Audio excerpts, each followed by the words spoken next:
Olá pessoal, tudo bem? Aqui é o professor Roberto Conceição. Seja bem-vindo a mais uma live. E hoje eu quero conversar um pouco com você sobre a reforma trabalhista, uma reforma prejudicial e ainda abusiva.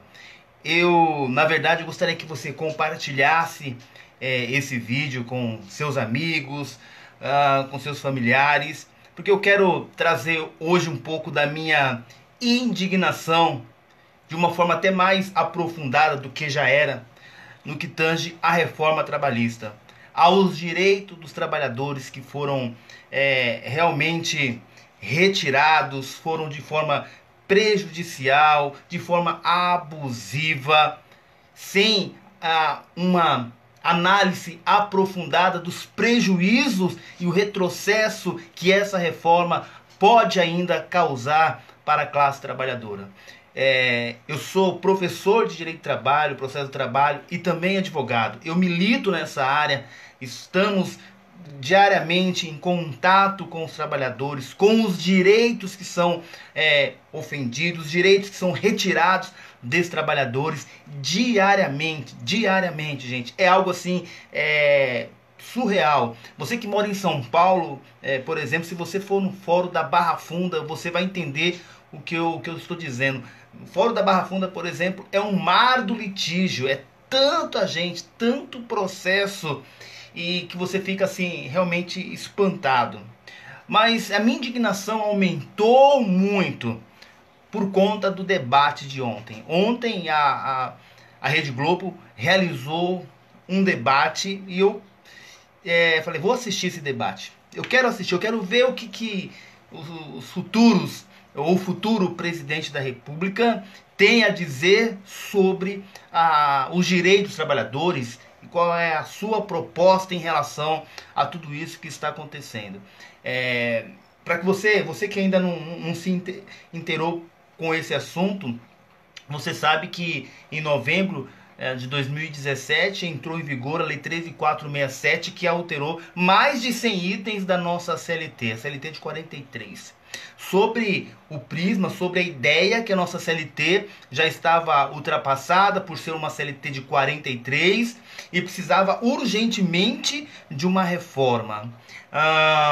Isso no direito material. No direito processual do trabalho, precisava trazer uma moralização ao processo do trabalho. Até aí tudo bem, CLT de 43 precisava realmente realizar alguns ajustes. A questão processual também precisava trazer uma certa moralização para o processo do trabalho. No entanto, foi uma reforma rápida, uma reforma extremamente política, uma vez que essa reforma alterou o direito material e o direito processual dentro de um período de um ano. Uma análise realmente pouca e fazendo com que a sociedade engolisse goela abaixo essa reforma totalmente prejudicial ao empregado. Haja vista que no Código de Processo Civil, que teve a sua alteração, tivemos aí um preparo muito maior, mais de 2 anos, uma vacatio legis muito maior, comparado com o direito do trabalho. Realmente a reforma trabalhista precisava de uma análise um pouco mais detalhada. Afinal, nós estávamos trabalhando aí a questão do hipossuficiente, o trabalhador, aquele que merece proteção, porque deixar na mão do empresário, gente, como eu disse para vocês, eu trabalho com isso diariamente. O que nós vemos são direitos lesados constantemente. Não dá para deixar na mão do empresário. E aí, assistindo, voltando ainda a essa questão da ideia, como que foi construída a reforma trabalhista.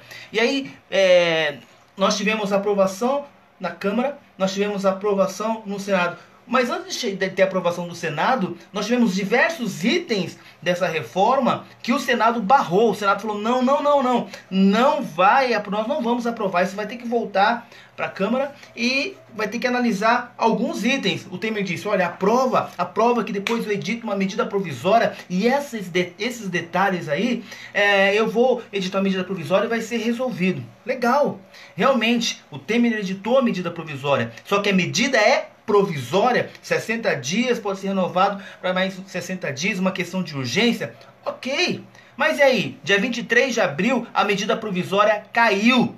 E quando a medida provisória cai, a galera do Senado já se mandaram, já esvaziaram o Senado para concorrer a diversos cargos políticos, ano de eleição. Acabou, ninguém mais trabalha no Congresso, esvaziou o Congresso. E como ficou a medida provisória? Caiu e voltou o quê? A lei antiga, voltou a lei anterior, ou seja, a lei que foi a reforma trabalhista 13467, porque veio a 13467, depois veio a reforma da reforma, que seria a MP 808, para corrigir algumas coisas da lei. Bom, caiu a MP, agora a lei 13467 é ela que está em vigor, sem alterações que pudessem ser realizadas para amenizar o prejuízo para o empregado.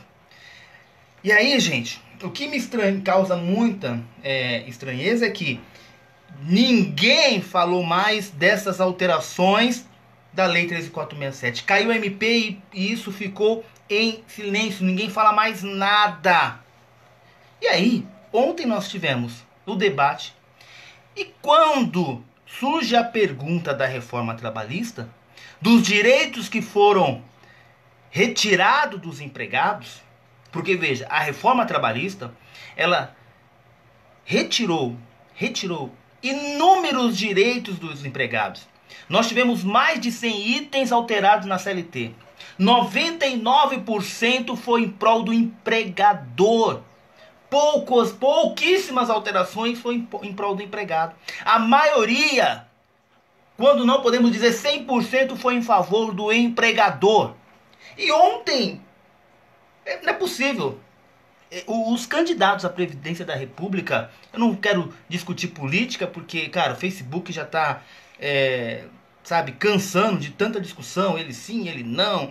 Mas questões concretas nós não conseguimos visualizar. Propostas realmente concretas nós não conseguimos identificar e fazer com que a sociedade pense de uma forma diferente. Existe, na verdade, uma guerra hoje, né? Propostas são poucas, porque o que nós vemos é mais do mesmo o tempo todo, são os mesmos assuntos: educação, política, segurança, reforma da Previdência e aquilo que a gente já sabe que em todo momento das eleições são essas inúmeras propostas: o que eu fiz, o que eu não fiz, o que o outro fez, o que o outro não fez. Bom, isso que acontece. E quando o candidato tem a oportunidade de se manifestar em relação aos direitos dos trabalhadores que foram retirados, ele tem a capacidade de dizer que não foi retirado o direito do trabalhador. Não foi um só, não. 2, 3 aí, olha, teve a capacidade de dizer que o direito do trabalhador não foi retirado. Como assim? Como assim? Vou falar pra ele: cara, assiste as minhas aulas aí, vou dar um curso pra esse cara. Ele não conhece a Lei 13467, não é possível. Para ele dizer, olha, nenhum direito foi retirado. Eu vou citar apenas alguns direitos aqui que foram retirados, ou direitos que foram entregues para o empregador, o poder que foi entregue para o empregador, que ele vai usar e abusar se não for feito algo. E pelo que eu percebi, ninguém quer fazer nada, ninguém quer mexer nisso. E isso é preocupante. Domingo é o grande dia. Mas, pelo que eu percebi, ninguém, pelo menos os que estão lá no topo, não se manifestam em relação a isso. Né? Não quero falar de partido político, de candidato, mas uma coisa para a gente poder refletir. Roberto, fala para mim, existe realmente direitos que não foram retirados do empregado? Mentira. Mentira. O cara precisa ler a CLT, o cara precisa ler a lei. Como que ele vai para o Congresso, como que ele vai trabalhar se o cara não sabe a 13467? Não sabe que a MP caiu? Vem com outra, meu amigão. Vem com outra conversa, porque essa não colou não, hein? Não colou não. Já desceu com ela abaixo a reforma trabalhista. Agora você vem com a história que não foi retirado os direitos. E não, como se não bastasse, vem o outro candidato e diz, olha, mas nos Estados Unidos já prevalece o negociado entre patrão e empregado em detrimento da lei. Nós temos que deixar o empregado escolher qual é o melhor caminho. E isso em rede nacional. Pergunto para você, o empregado tem condições de escolher qual é o melhor caminho para ele? No momento da entrevista, no momento da contratação, o empregado tem condições de decidir se ele quer fazer 8 horas diárias ou 10, se ele quer receber salário por dentro ou salário por fora. Ele tem condições de escolher tudo isso? O quanto ele vai ganhar? Quais os dias da semana ele vai trabalhar? Ele tem condições de escolher, de negociar. Galera, ainda temos aqui o poder, o capital e o empregado. A ideia da conquista do direito do trabalho. Essa evolução foi para tentar trazer um pouco mais de equilíbrio nessa relação patrão-empregado. Por isso existem inúmeros princípios, por isso que existe uma série de regras que protegem o trabalhador. Ah, mas chegou um momento que ficou muito enrijecida, ficou muito rígido. Foi o discurso, né? Muito rígido. As leis trabalhistas são rígidas demais. Nos Estados Unidos não é assim, na Europa não é assim. Nós estamos falando de Brasil, meu. Nós estamos falando de Brasil. Cultura brasileira, política quebrada, corrupção, todo mundo querendo levar vantagem. É Brasil, nós não estamos nos Estados Unidos, nós não estamos na Europa, temos muita coisa para aprender ainda. Existe um abismo, uma distância muito grande, essa é a grande verdade. Se nós entregarmos o poder para o empregador, onde ele tenha ampla condições, já tem, e atribuímos maiores poderes para ele ainda, o que será do empregado? E aí me vem o cara e diz que não foi retirado o direito do trabalhador. Tá bom, então vem comigo, só alguns, viu, seu candidato à presidência da República, só alguns. Mulher gestante poder trabalhar em ambiente insalubre, em ambiente perigoso? Ah, você não sabe? 394 da CLT, abre lá. Esse tema, a medida provisória veio e corrigiu. Falou, não. Mulher não pode trabalhar em ambiente insalubre e perigoso. Ela deve ser afastada e se o médico autorizar, ela volta. Mesmo assim, para trabalhar em grau mínimo e em grau médio. Grau máximo, não. Mas tem que ser afastada. Isso foi a MP 808 que caiu em abril. Mas o que vale hoje é que a mulher gestante ela pode trabalhar em ambiente perigoso e em ambiente insalubre. A lei autoriza. Isso não é prejudicial ao empregado. Ah, mas algumas coisas tem que corrigir. Nós vamos corrigir isso. Quando? Porque está desde abril isso aí. E não foi corrigido. Quer mais uma? Vai lá no artigo 457, ô, senhor futuro presidente da República. 457 da CLT, aonde o empregado pode receber do seu empregador ajuda de custo sem limite. Veio a MP e diz, não, sem limite não. A ajuda de custo pode ser o empregado receber do empregador, mas limitada a 50% do seu salário, que já é um abuso.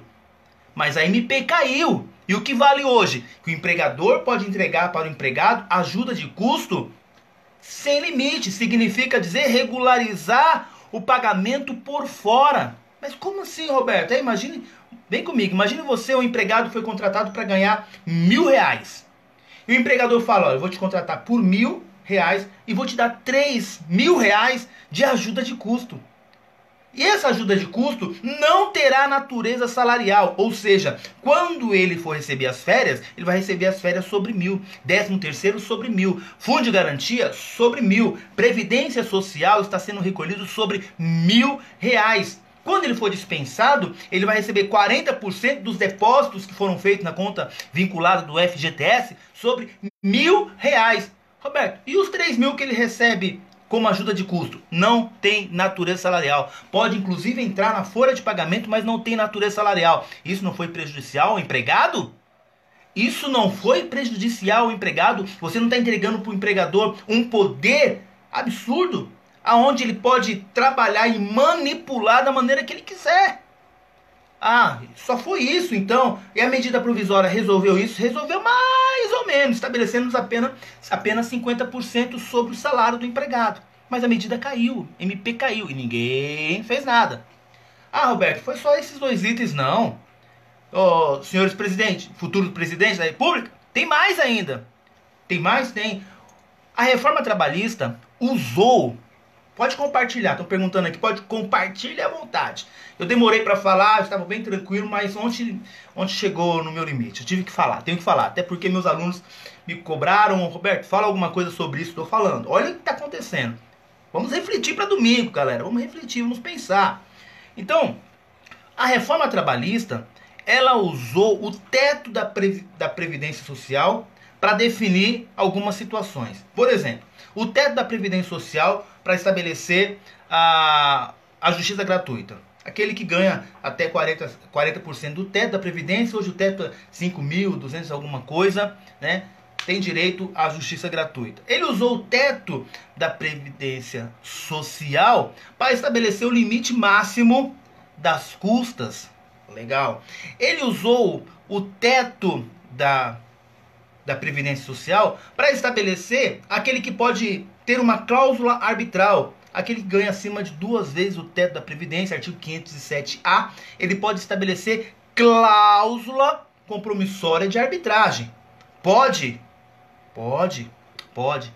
Aquele que ganha acima de 2 vezes. Aquele que ganha 2 vezes o teto da Previdência Social, artigo 444, parágrafo único, aquele que ganha 2 vezes o teto da Previdência Social e tem curso superior, ele pode negociar a convenção, direitos da convenção ou do acordo coletivo. Pode. Ok. Então, para diversas situações, ele usou o teto da Previdência Social. Só que ele criou um capítulo na CLT, o artigo 223G, estabelecendo o dano extrapatrimonial. Então tem um capítulo próprio agora na CLT que trata do dano moral, o dano extrapatrimonial das relações de emprego. E aí quando você vai na letra G do 223, ele diz o seguinte, ó: o dano leve causado pelo empregador, o empregado vai ter direito a receber 3 vezes o salário dele. Se o dano for um dano médio, ele vai receber 5 vezes o salário dele. Se for um dano gravíssimo, 50 vezes o salário dele. Mas ele usou o teto da Previdência para tudo. Agora imagine se esse empregado ganha um salário mínimo, R$1.000. O empregado causou um dano, ele vai receber R$3.000 de indenização. Enquanto, se fosse no teto, usando o teto da Previdência, ele receberia aí, pelo menos hoje, cerca de mais de R$15.000. Por quê? Porque é o teto da Previdência Social. Então, para tudo ele usou o teto. Aí, quando foi para beneficiar o empregado, ele estabelece o salário do empregado. Viu? A MP disse, não, isso não está correto.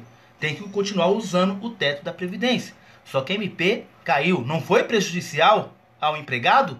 Opa, como não? Sim, foi muito prejudicial ao empregado. Roberto, foi só isso? Só? Tem mais. Quando você vai lá no artigo 442, ele estabelece o autônomo. Pode a empresa estabelecer um contrato de autônomo com o empregado? Pode. Contrato de autônomo com o trabalhador, né? E aí ele diz o seguinte, com ou sem exclusividade. Você imaginou um autônomo trabalhando com exclusividade? Autônomo trabalhando com exclusividade?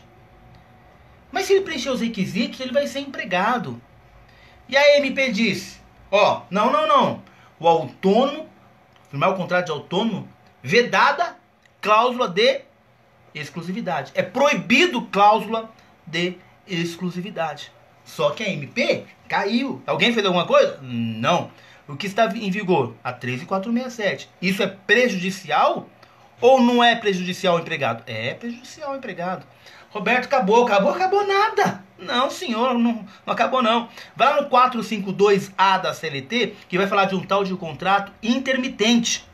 O contrato intermitente, com a 13.467, que é a reforma trabalhista, que está em vigor hoje, a empresa pode firmar com o empregado um contrato intermitente, ou seja, o empregado tem hora que ele tem atividade e período de inatividade. Ele vai receber por dia, por semana, ou por mês, ou até por hora trabalhada. Ele pode firmar contrato com várias empresas. E ele só vai receber quando ele tiver atividade. Se a empresa não chama ele para trabalhar, ele fica na casa dele, bonitinho lá, mas ele ainda continua sendo empregado dessa empresa. Roberto, mas como assim empregado? Contrato intermitente. Você fica lá na sua casa, Quando eu te chamar, aí você vem trabalhar comigo. Aí eu te pago as horas, o dia ou o mês trabalhado. Pago imediatamente, já férias, 13º, já pago tudo para você, já faço depósito, fundo de garantia.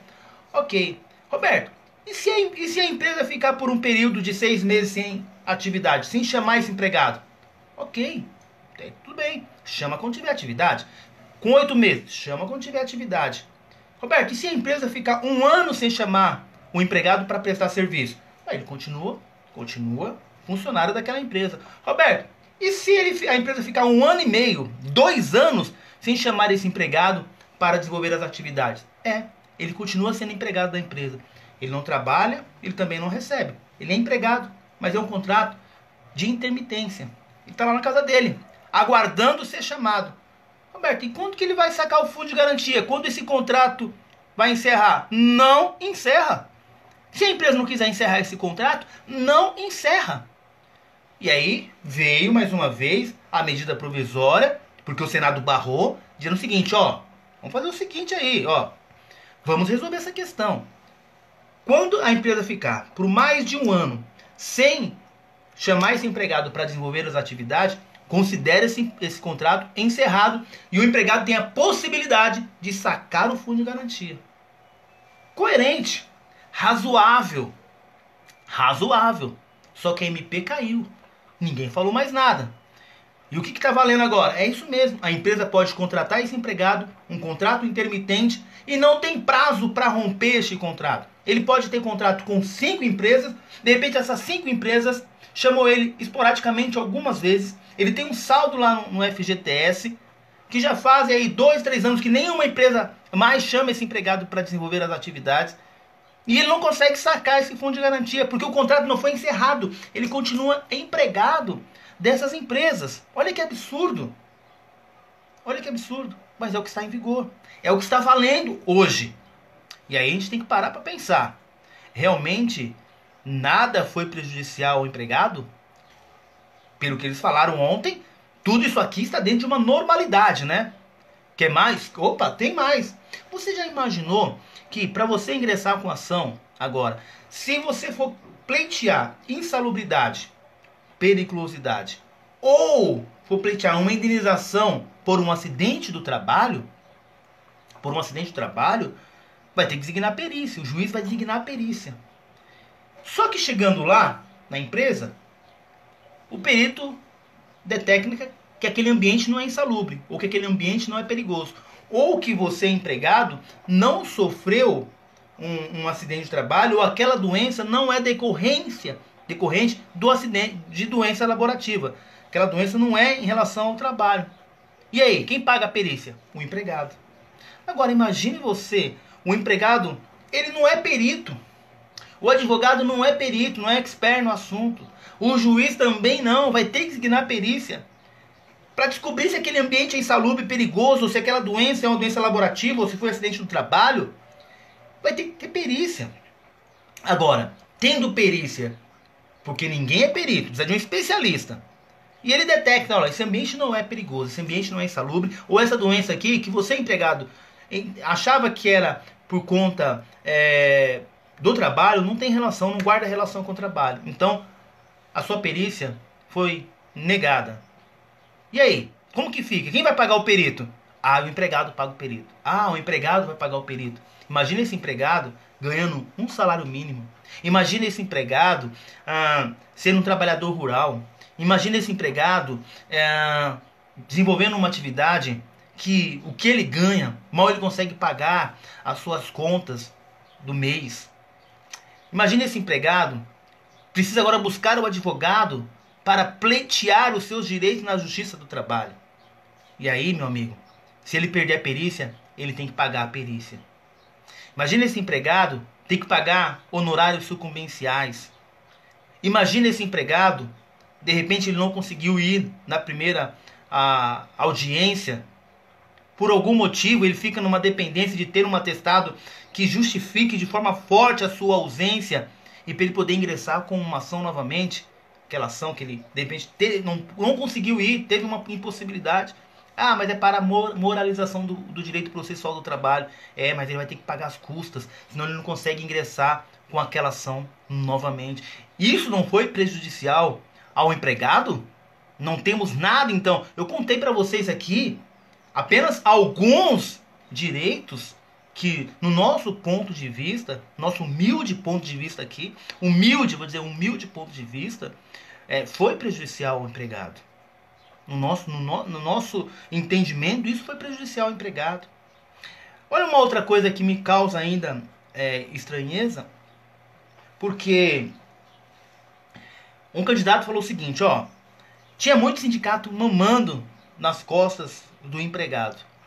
Claro, nós temos milhares de sindicatos. Só que existem sindicatos sérios também. A gente não pode colocar todo mundo num cesto e falar isso aqui ninguém serve, né? E só que nós tínhamos uma situação interessante aonde o empregado, para ele poder ter a sua rescisão concluída, se ele tivesse mais de um ano na empresa, ele tinha que passar pelo crivo do sindicato. Olha o que está acontecendo na prática. Como ele não precisa mais passar pelo sindicato, para o sindicato fazer a homologação, a própria empresa entrega a guia do Fundo de Garantia e a guia de Seguro-Desemprego. Ele vai lá, saca o Fundo de Garantia, saca o Seguro-Desemprego. Só que ninguém conferiu a rescisão dele. E a empresa não pagou a rescisão dele. O que ele tem que fazer? Procurar um advogado para ingressar com a ação. Eu recebi nós temos inúmeras ações aqui no nosso escritório, que nós temos que ingressar com a ação pleiteando as verbas. A empresa já entregou o Fundo de Garantia, as guias do Fundo de Garantia, de Seguro-Desemprego, mas nós temos que pedir as verbas trabalhistas. Por quê? Porque ninguém conferiu a rescisão dele, a empresa não pagou e agora deixa para a justiça, porque chegando na justiça eu pago parcelado. Chegando na justiça eu vou discutir isso com o empregado e se ele quiser eu parcelo em 10 vezes. Ninguém precisou conferir. Entendeu? Isso não é prejudicial ao empregado. Roberto, mas o que poderia ser feito? Sei lá, de repente vai ter que passar pelo sindicato, vai ter que ter o aval, enfim, mas vou liberar a guia antes. Alguma coisa tinha que ser pensada para que esse empregado não fosse tão prejudicado. Porque agora, para ele conseguir, em muitos casos, não estou generalizando, mas em muitas situações é o que está acontecendo na prática quando nós estamos atuando. Muitas empresas deixam de pagar os seus empregados. Para quê? Para que esse empregado ingresse com a ação, porque a depender da região, o empregado ingressa com a ação, a audiência dá para que 1 mês, 2 meses, 3 meses, quando tá bom, né? 4 meses, 6 meses. Chegando lá, não tem acordo, vai para a instrução, se identificar realmente que a empresa não pagou, aí vai ser intimada a empresa para pagar, a empresa propõe um acordo para parcelar isso em 10, 6, 15 vezes, 20 vezes. E às vezes o empregado é obrigado a aceitar, porque senão ele não recebe também. Isso não está sendo prejudicial ao empregado? Então, fica aqui a minha indignação, porque eu tive que assistir esse debate ontem, porque eu estava esperando o momento para que a galera, os candidatos se manifestassem em relação à classe trabalhadora, como que vai ficar. Eu sou militante em direito de trabalho e atuo mais na parte do reclamante, e eu vejo no dia a dia como os empregados sofrem, gente. Ah, mas os empregados às vezes ingressam com ação, querem prejudicar o empregador. Olha, gente, na boa, no dia a dia não é isso que eu vejo. No dia a dia, o que eu observo no dia a dia é que a grande maioria dos empregados são lesados.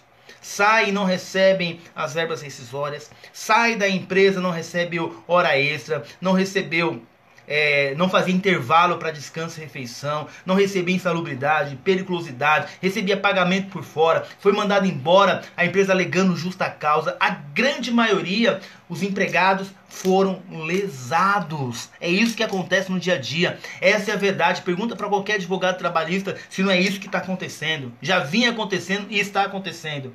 Ah, mas na Europa, nos Estados Unidos é diferente. Lá é diferente. Aqui é a nossa realidade. Aqui é a nossa realidade. Até porque o Brasil já cresceu. Não, ou não. O Brasil já cresceu. Há tempos atrás o Brasil cresceu. Nós estávamos no cenário mundial como potência. Grandes expectativas de crescimento. O Brasil cresceu. Mas cresceu com a mesma CLT que é hoje. Que é a mesma CLT que alteraram. O Brasil cresceu com a CLT de 43. Não precisou alterar a CLT para o Brasil crescer. O que acontece hoje? Colocamos uma reforma trabalhista com a ideia de crescimento, de abertura de empregos. Aumentou os empregos? Tem mais gente agora registrado, carteira assinada. Muito pelo contrário. O que tem de desemprego, muito pelo contrário, o que tem ainda de empregados, mesmo com a reforma trabalhista, tendo seus direitos lesados. É isso que acontece. Ah, lembrei de mais uma, rapidinho, mais uma. Aquele que trabalha 12 por 36, meu Deus, jornada 12 por 36. O camarada já trabalha 12 horas. Ele tem direito a 1 hora de intervalo para descanso e refeição. Ok? 1 hora. Só que o empregador, ele pode indenizar essa 1 hora. O empregado não precisa descansar essa 1 hora. O empregador vai indenizar. Não tem natureza salarial. Paga aquela hora sem natureza salarial. Indeniza. Isso não é prejudicial ao empregado? O correto, o empregador, você vai ter que contratar alguém para cobrir a hora de almoço dos empregados. Não, ele não quer querer contratar. É melhor indenizar e deixa o cara trabalhando 12 horas sem refeição, 12 horas sem descanso. Se ele trabalhar no domingo, se ele trabalhar no feriado, não tem direito a receber em dobro, não. Já está incluso no seu salário. Ah, isso não é prejudicial ao empregado. Não. Vocês estão todos equivocados, né? Então vejam, domingo é o grande dia, né? Domingo é o grande dia. Mas temos que pensar um pouco. Pelo que eu percebi ontem, né? Os direitos não foram lesados. Os direitos dos empregados não foram lesados.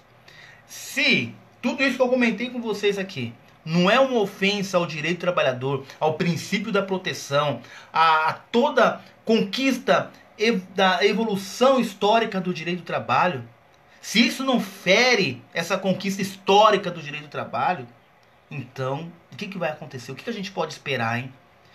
O que não mexeram foi no artigo 7º. Pudera também, né? O artigo 7º da Constituição não tem como, ali não mexe. É o mínimo estabelecido pela nossa Constituição. Só mudando a Constituição. Só mudando. Não vai acabar o 13º, não vai acabar férias. Está lá na Constituição, isso não é. Só uma Constituição nova. Agora, permitir essas atrocidades que trouxe a reforma e ninguém fizer nada, já vai causar um prejuízo imenso para o empregado. Precisa ou revogar ou volta a pensar nessas questões que a MP trouxe. O Temer disse de um decreto que até hoje não veio, né? Para regularizar, para amenizar pelo menos essas questões que eu falei com vocês agora, ou a coisa vai ficar muito pior, hein? A coisa vai ficar feia. Porque nós vamos ficar agora na mão do judiciário para gerar jurisprudência para ver como que o Tribunal do Trabalho vai se comportar em relação a essas questões, né? Eu fico por aqui. Se você curtiu, dê os seus joinhas, manda os corações. Estamos numa semana de prova. Um beijo para meus alunos da Anhanguera. Um beijo para os meus alunos da Nova Concursos. Todos aqueles que me seguem nas redes sociais, aqueles que estão inscritos no meu canal, Roberto Conceição, professor Roberto Conceição, meu muito obrigado. A todos aqueles que confiam no meu trabalho na advocacia, os meus clientes, um beijo no coração, aqueles que me seguem, um beijo no coração. Dê o seu joinha aí, quero ver os seus joinhas. Eu não vou conseguir responder aqui as questões, as perguntas, né? Mas vou fazer os comentários ali. Muito obrigado, compartilhe esse vídeo. Um beijo no coração, direito de trabalho na veia e no coração. Lembre-se sempre, você sabe aonde quer chegar. Tchau, tchau. E vamos que vamos.